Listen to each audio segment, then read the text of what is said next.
Video छोटा आहे पण विषय जरा मोठा आहे। उद्या आपण सगळे महाराष्ट्रातील मतदान करायला जात आहोत। मी सुद्धा तयारीतच आहे उद्या मतदान करायला। म्हटलं उद्याच्या मतदानाच्या दिवशी महाराष्ट्रातील लोकांनी काही गोष्टी जरूर लक्षात ठेवायला हव्यात।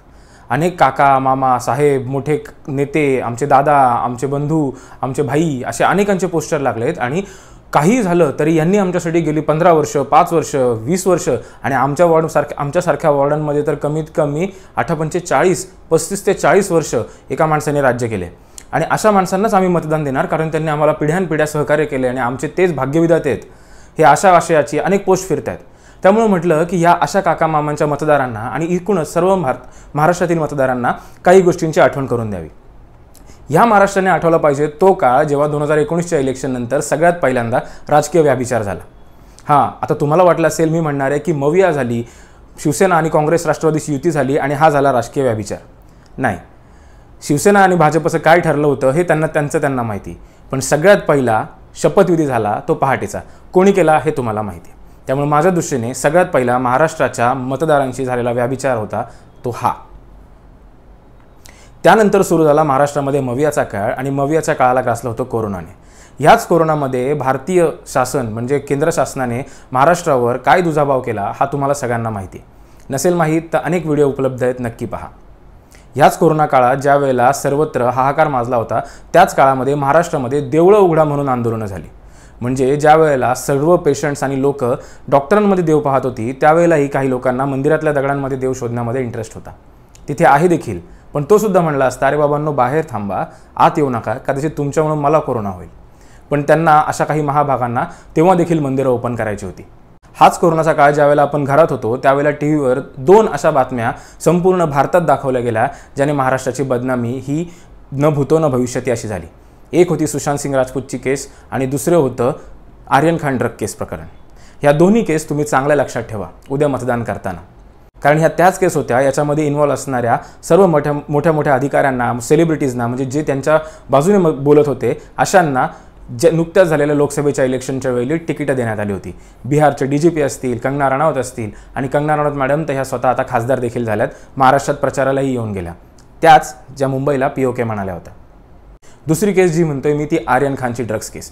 कुठलाही पुरावा नसताना, कुठलीही ड्रग्स सापडले नसताना फक्त बॉलिवूडमध्ये सर्रास ड्रग्स करतात या एका विधानाखाली जवळपास 2 ते 3 महिने अनेक पत्रकारांनी हिंदी चॅनलच्या महाराष्ट्र आणि पर्यायाने बॉलिवूडला बदनाम केलं आणि बॉलिवूडचं त्याच काळामध्ये UPमध्ये एक नवीन फिल्म सिटी स्थापन करण्यात येणार आहे अशा काही घोषणा देखील करण्यात आल्या। म्हणजे हे राजकीय कनेक्शन तुम्ही चांगलं ओळखू शकता। ह्या गोष्टी देखील उद्या मतदान करताना लक्षात ठेवा। त्यानंतर हा कोरोना काळ संपतो न संपतो तोच महाराष्ट्रातलं सरकार पाडण्यात आलं। उद्धव ठाकरे आणि शरद पवार यांचं सरकार पाडण्यात आलं, त्याच्यात काँग्रेस देखील होती। काँग्रेसबद्दल मला काही एवढं वाईट वाटलं नाही, परंतु शरद पवार आणि उद्धव ठाकरे यांची शिवसेना आणि राष्ट्रवादी याबद्दल मात्र वाटलं, कारण कुठलाही प्रादेशिक पक्ष जरी असला तरी तो त्या राज्याच्या लोकभावनेतून तयार झालेला असतो। म्हणजे त्याला राष्ट्रीय भावना तर असतेच, परंतु त्याच्यामध्ये महाराष्ट्राची अस्मिता ही नेहमीच असते, म्हणजे त्या राज्याची अस्मिता ही जोडलेलीच असते। त्यामुळे हे 2 मोठे पक्ष या महाराष्ट्रातले फोडण्यात आले आणि त्यानंतर जो सुप्रीम कोर्टामध्ये झालेला हल्लकल्लोळ होता तो तुम्ही पहा।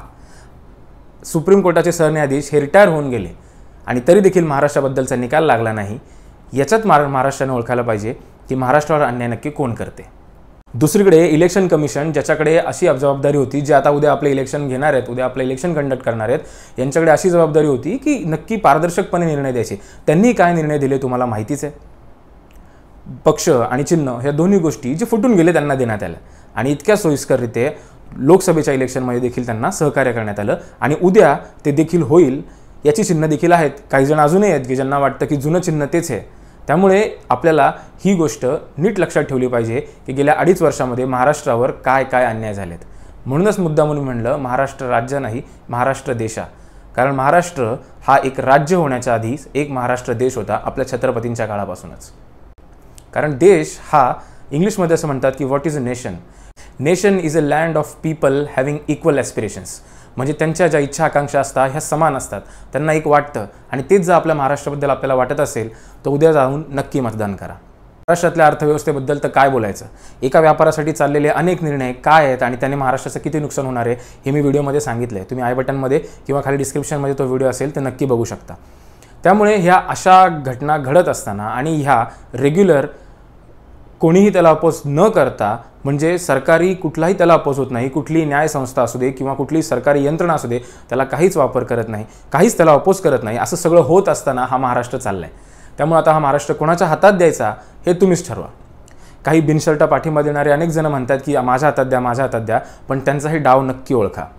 त्यांना जर मुख्यमंत्री म्हणून तीच माणसं हवी असतील तर तुम्ही त्यांना पाठिंबा देऊन, तुम्ही त्यांना मतदान देऊन नक्की कोणाला मतदान करताय की तुमचं मत वाया घालवताय याचा देखील विचार करा. याच्या पुढे जाऊन महाराष्ट्रात सुरू असलेल्या कायदा सुव्यवस्थेचे जे धुंदवडे आहे याचा देखील विचार करा.